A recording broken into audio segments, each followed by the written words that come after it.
by listening to people carefully, which is the respect that I'm talking about, you see that you can get new ideas that come to the forefront, and then you use those ideas then to start to really work with as you go. When you take the whole thing about integrity, what you want to do there was make sure that once you get the ideas, you're trying to apply them in a way that actually is balanced and transparent, so everybody can actually see it and know that what you're trying to do is to stick to the principle that we have, is to make sure that we do not get anybody in harm's way when they're trying to deliver humanitarian assistance. And that principle should prevail no matter what the different solutions are. I'm more of a servant than anything else, and that my job is to walk with the country, and therefore in order to do that, I need to understand what is it that they would like and what was it that they want from us. They were very clear when I presented my credentials on their expectations, which helps if you've got, a government who is wanting and who is going to hold you accountable for what you're going to be able to deliver. I think first and foremost, it's about showing leadership and being capable of bringing a team together. The second one for me is that it's fundamentally about team building. I very, very strongly believe that the role of RCHC is not to be the one shining or the one and only. It's absolutely about bringing together your team. So what we call team building and bringing teams together and making an enabling team to actually do this work together, that is fundamentally what it's all about for me. And of course, in that, it's about outreach, it's about trust, it's about building those relationships that enable us to actually get our work done. As a leader, you need, of course, to have, it's a big word, a vision. You need to show the team where you want to go.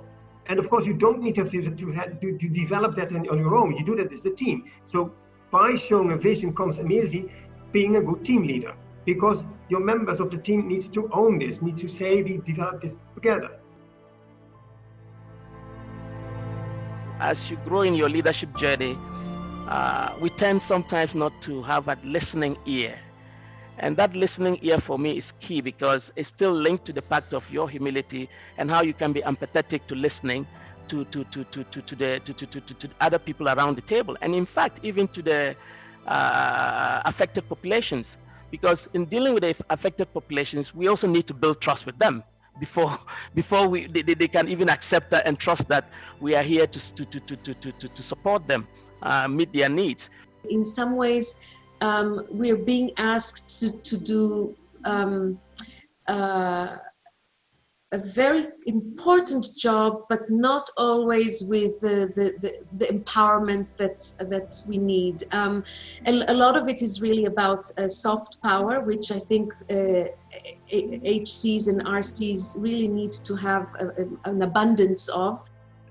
I think the key is to treat people with everybody, whether that person is the sweeper, the national staff in the office, or the D9 coming to visit. Treat everybody with dignity and respect. You know, if you read Kierkegaard, one of his bottom lines is, give full trust to people until they prove otherwise. And in my experience, probably 98% of people that we work with, you give full trust to. They're trying hard in their own way, trying the best job they can, and you have to support them, make it happen for them. The other 2%, those you have to deal with, but that's a different issue. So I think the dignity and respect is important. You need great courage, determination, and flexibility. Yeah, you need all of those things if you want to succeed really in a place, in all the conflict settings that in which we work. It requires not one thing, it requires many things.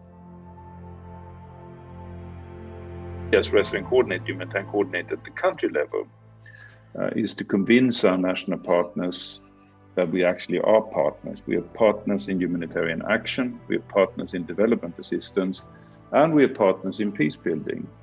So from time to time, also at the country level, we are obligated by our values and the principles behind the United Nations to express concern when we think that this is required by the situation, and as it happens in Myanmar, it is rather frequently.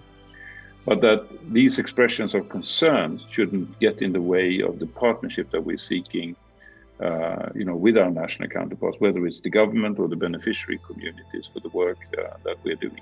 In my view, in these unstructured environments, without compromising the principles, you also have to be pragmatic and practical and use simple language to explain those principles to your interlocutors, because otherwise they will be perceived as alien concepts, foreign, imported, mainly from the West, that you want to impose on our society. So you have to use a lot of persuasion and a lot of explaining, and sometimes even citing or referring to cultural values in the community to show that these principles that may appear as having come from abroad are actually very much enshrined in practices over the centuries in the very societies where we are trying to reach and deliver.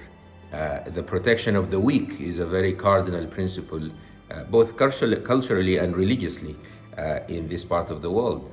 The most fulfilling thing is having an opportunity to lead in a way that I can be of service to others.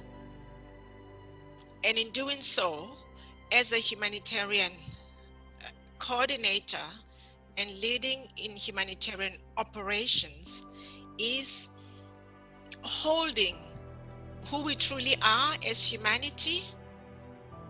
In my country, we call it Ubuntu. That is evoking the humanity, my humanity, I see it in you.